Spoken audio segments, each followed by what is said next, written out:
Los endulzantes, el tema de hoy. Vamos a hablar sobre lo que son los endulzantes naturales y lo que son los endulzantes artificiales, que son los que más se consumen. Mi nombre es Carlos Miyazaki, soy especialista en alteraciones metabólicas del azúcar.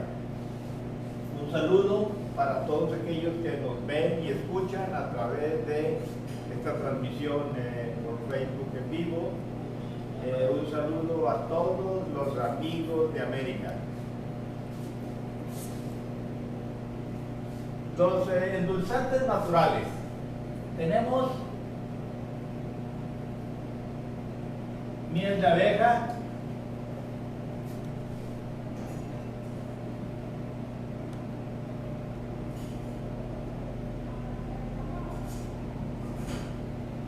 panocho o piloncillo,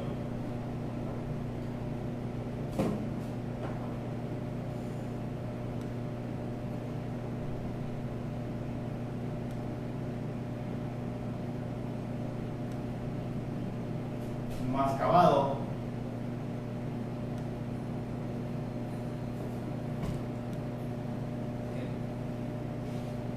pudiéramos hablar también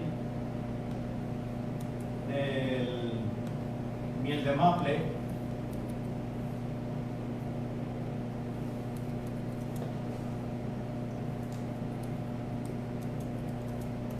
miel de agave.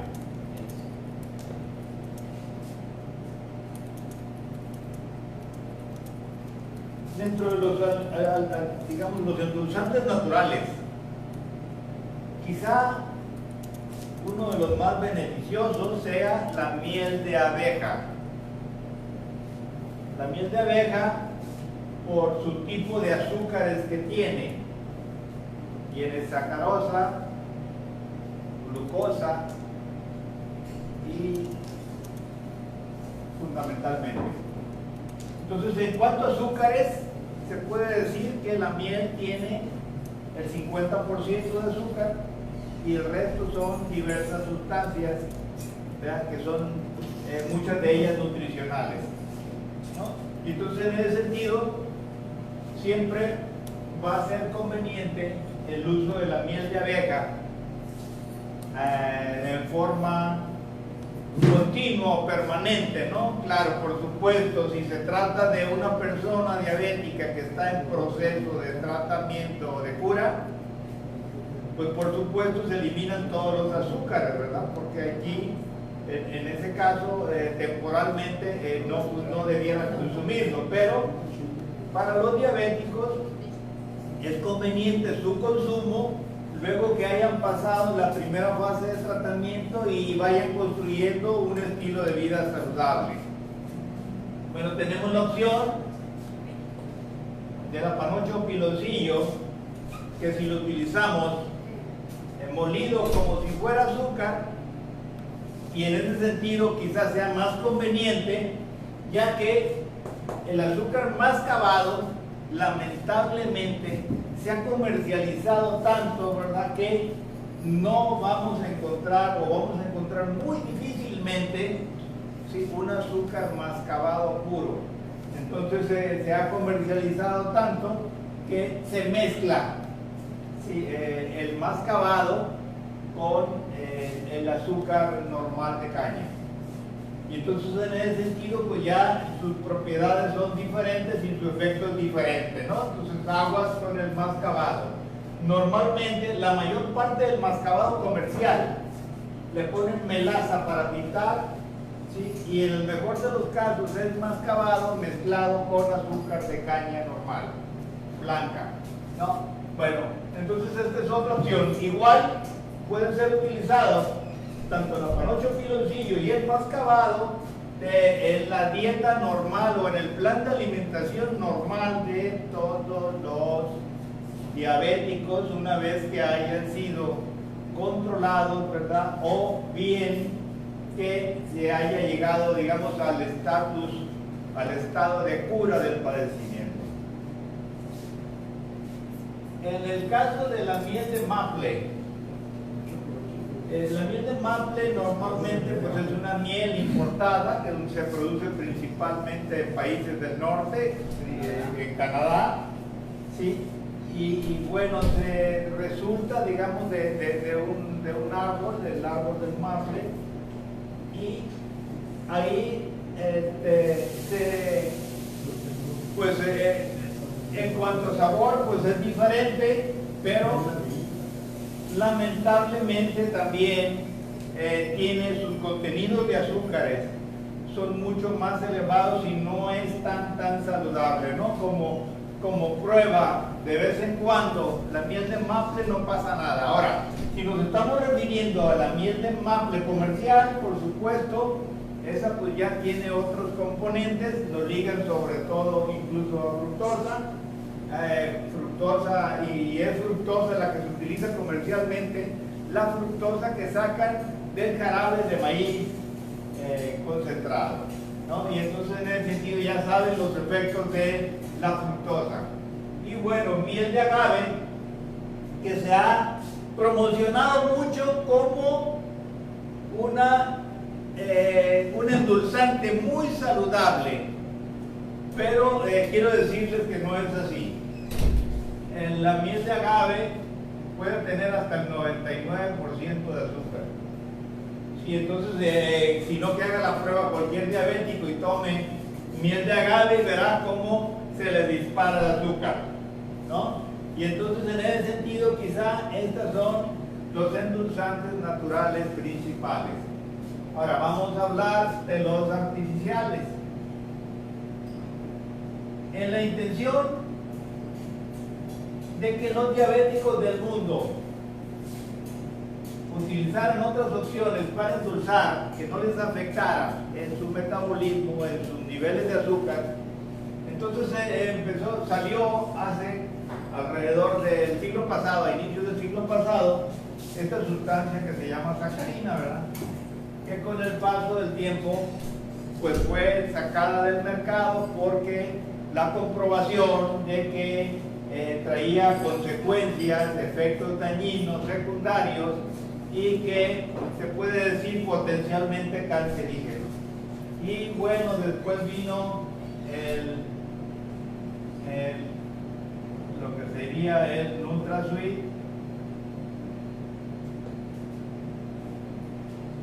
y la Splenda. Sí, estos son endulzantes que, si bien no elevan el nivel del azúcar en sangre en lo inmediato, sí, su forma de negativa de actuar es que frenan o detienen el efecto de la hormona insulina en la transformación de los azúcares. Sí, para que se pueda metabolizar este tipo de endulzantes, pues, o sea, la insulina batalla muchísimo más, ¿no? Entonces, en ese sentido, lo que va haciendo, esto conduce, este es uno de los principales problemas, ¿sí?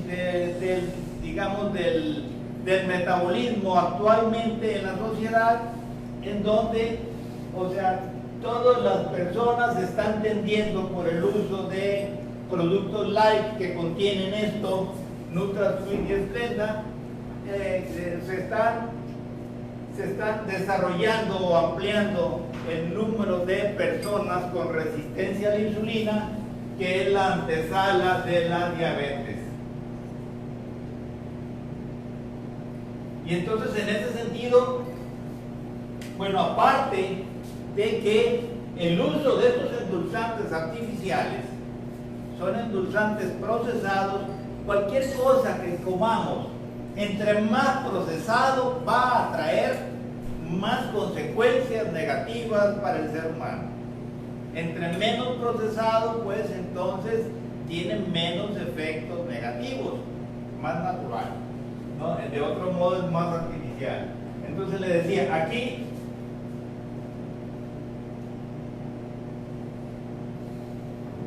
esta es una de las causas principales por las cuales ha aumentado el número de personas con resistencia a la insulina, y que es la antesala del padecimiento diabético, ¿no? O sea, con el uso de esos productos light, por eso podemos decir que en gran parte son más dañinos que los productos que normalmente tienen azúcares naturales, independientemente de cuál sea su origen, ¿no? Entonces, es de considerarlo esto, porque nosotros tenemos otra idea. Se nos ha metido de que, bueno, pues es un endulzante que no sube el azúcar y entonces es el adecuado para mí que soy diabético, ¿sí? O bien voy a prevenir, mis familiares son diabéticos, quiero prevenirlo y entonces empiezo a tomar productos light. Entonces, cuando hablamos de productos light con relación al azúcar, estamos refiriéndonos obligadamente a la utilización de esos dos endulzantes artificiales. La sacarina no. No, la sacarina desapareció del mercado desde hace varias décadas y prácticamente no lo vas a encontrar en ningún lado. Entonces todo está basado fundamentalmente en estos dos. ¿Sí? Y entonces, ¿qué es lo que pudiéramos hacer? Si no somos diabéticos, si no sospechamos que tengamos resistencia a la insulina, pues quizá lo más adecuado es, esto sería lo más saludable, ¿no? Estas dos opciones. Es mi recomendación como prevención para todos. Y aún para los que tengan problema, por lo menos son los productos endulzantes que les va a tener menos problemas, menos complicaciones, les hacen menos daño, les suben menos de azúcar, ¿no? Y además, por supuesto, son más sabrosos, ¿no? ¿Ya? Quien no prueba, ¿verdad?, la miel, es una delicia aún a cucharadas y a mordidas, ¿verdad? La procho piloncillo, ¿no? Pero sin cacahuate, ¿sí? Nada más de lo que es la pieza de piloncillo panocha. Bien, entonces aquí con la miel de agave tenemos un problema porque se ha venido difundiendo los últimos años que la miel de agave, digamos, es el endulzante conveniente para los diabéticos. No es así. Sí, por esta razón. El contenido de azúcar, ¿no? Y de azúcar no de la más adecuada. Entonces, en ese sentido, pues sí, la recomendación va a ser fundamentalmente miel de abeja y panocho piloncillo molido utilizado como azúcar. Entonces serían las opciones más saludables para todas las personas, enfermos o no. ¿Y qué hay de...? Bueno, sí, es cierto, tenemos otra opción, que es la stevia, que es otro producto natural, ¿verdad? Pero hay mucha resistencia en las personas a utilizar stevia por el sabor amarguito que deja cuando se pone de más.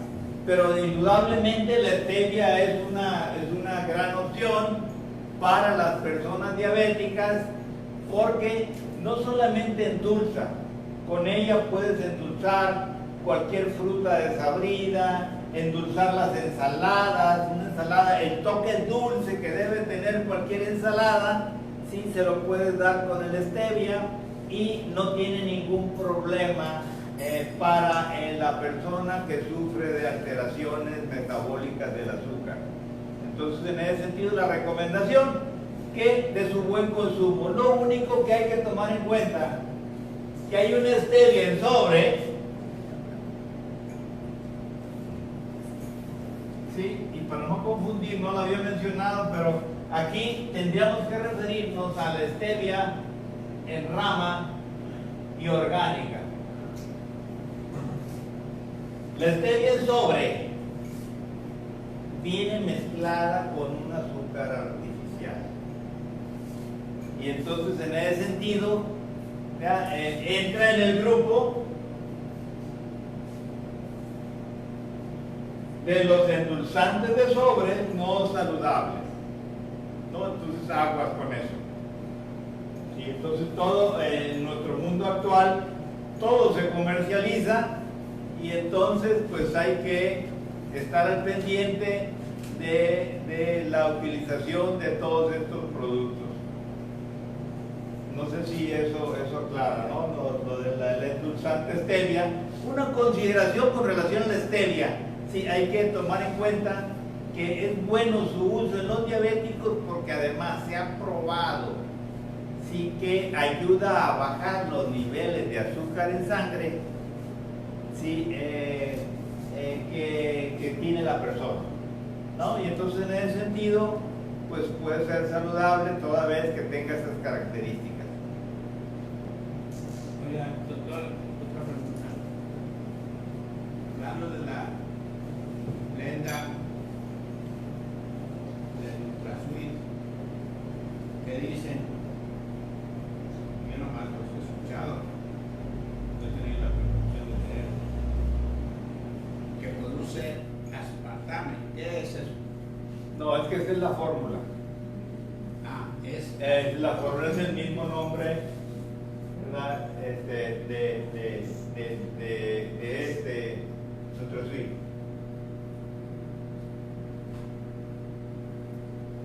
¿No? Y esta es Splenda sucralosa. No quise meterme con esos términos, ¿verdad? Para que se entendiera, pero es lo mismo. Sí, el aspartame, NutraSweet y la sucralosa o Splenda. Me preguntan aquí si puede decir otra vez cuál es la stevia que recomienda. Sí, bueno, repitiendo lo de la stevia, aquí habría que buscar, donde sea, en tiendas naturistas o a veces pudiera encontrarse de repente en las partes, en los apartados orgánicos de algunos supermercados, vamos a encontrar stevia embolsada en rama, se ve la ramita. Y entonces ahí para quien tiene dudas de su procedencia, pues nada más muele la ramita y ya está. Y que tenga la calificación de orgánica. Sí, en el caso nuestro, nosotros utilizamos una stevia producida orgánicamente, aquí en Sinaloa, en el Dorado, y quien lo produce es un doctorado en agronomía, ¿verdad? Que es diabético y que de hace 15 años empezó a cultivarlo aquí, se trajo unas plantas del Paraguay en uno de sus viajes y entonces empezó a cultivarlo y es la procedencia de la stevia que nosotros usamos, ¿no? Que puede ser en ramas, se le puede moler o se puede en forma práctica hacer, digamos, líquida en forma de gotas para utilizarlo más prácticamente, sobre todo para los viajeros.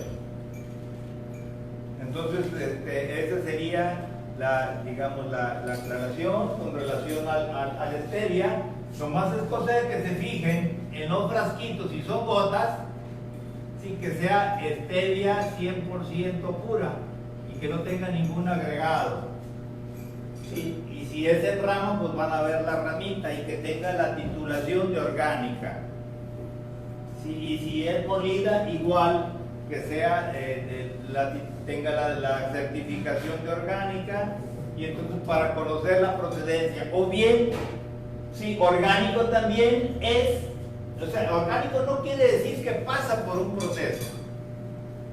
Uno puede tener una plantita de stevia en su casa y si no le echan químicos ni ningún tipo, ¿verdad?, de abonos extraños, pues entonces esa también es una stevia orgánica, ¿no? Aunque no tenga la certificación, por supuesto, pero estamos viendo el origen, de dónde vino esa stevia. Sí, igual sucede con todo lo que nosotros plantemos, ¿verdad? si tenemos un huerto y no utilizamos, y la tierra, ¿verdad? No se han usado químicos en esa tierra y estamos cultivando o sea, productos del campo, pues ahí es claro, ¿verdad? Que aunque no tengamos la certificación, pero es algo orgánico conocido por su origen, ¿no? Entonces, así es como hacemos la aclaración. Oí que es de Argentina, pero yo he escuchado que aquí aquí en Veracruz, en la, ¿cómo se llama? Hay esa planta de stevia en Veracruz. ¿Cómo le dicen? Los brujos. Catemaco, ¿cómo se llama toda esa región? Sí. Pues a veces se me sube la bocina. Sí. Los tuxtlas. sí. Así. En los tuxtlas hay mucho stevia. Sí, es que de hecho ahorita ya se cultiva en gran parte del país. Simplemente, ¿verdad? Aquí en la región hay varios puntos, ¿verdad? Es un cultivo que incluso hay un programa oficial de la Secretaría donde ha habido créditos al campo para el cultivo de stevia, ¿no? Y entonces hay un programa con relación a este producto para los agricultores en México.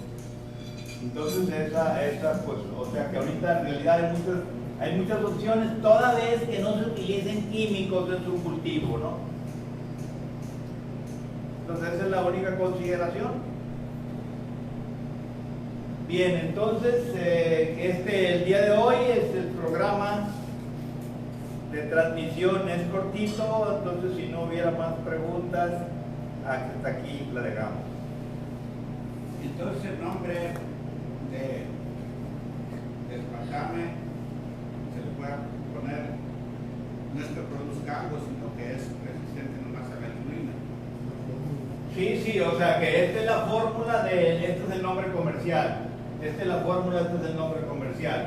Y entonces la resistencia a la insulina, ¿vea? Quiere decir que la insulina, pero como su nombre lo dice, sí, o sea, el azúcar que se consume, o sea, no hace el efecto que debiera de tener la insulina, no actúa, pues, o sea que no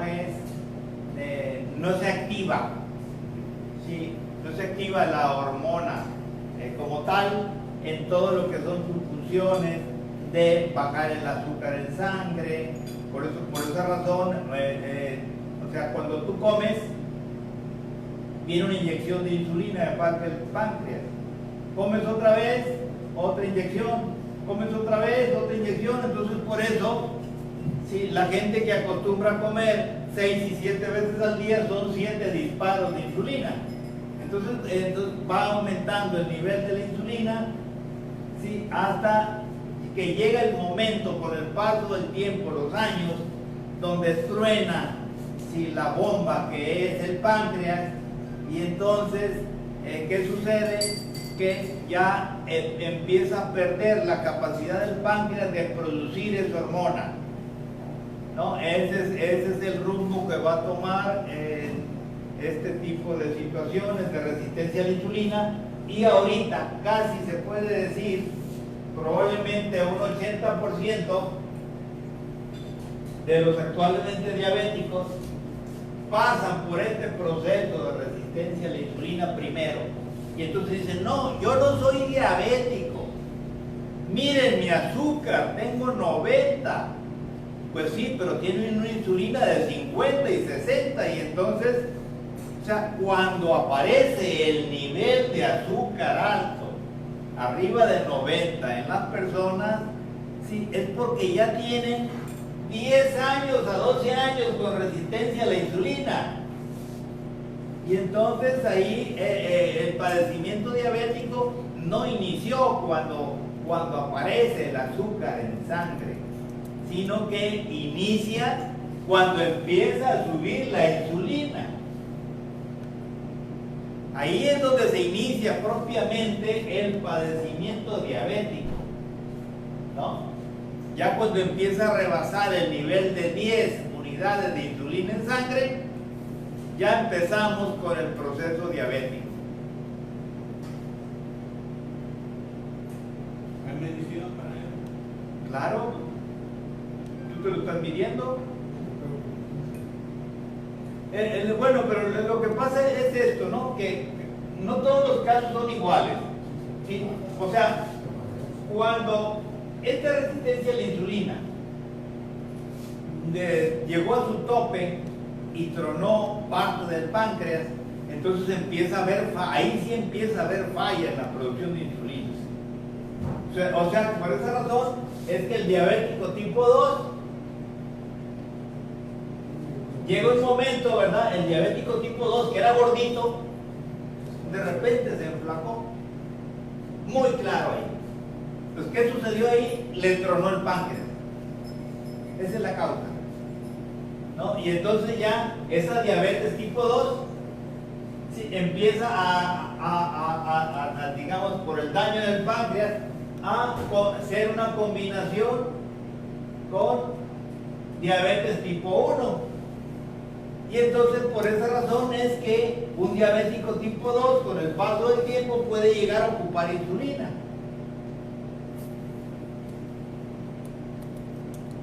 ¿No? Y entonces ahí es diferente, digamos, el plan de manejo y tratamiento en un caso y en el otro. La resistencia a la insulina, quizá de lo más importante es pues bajar ese nivel de insulina, ¿sí? Hasta cierto nivel, y entonces se rompe esa resistencia a la insulina, ¿no? Y entonces muchas veces no se rompe ni siquiera con la alimentación. A veces es tan dura cuando esa resistencia a la insulina duró 10, 15, 20 años. ¿Qué sucede? Va a obligar periodos de ayuno, es donde entra el ayuno, para romper esa resistencia a la insulina.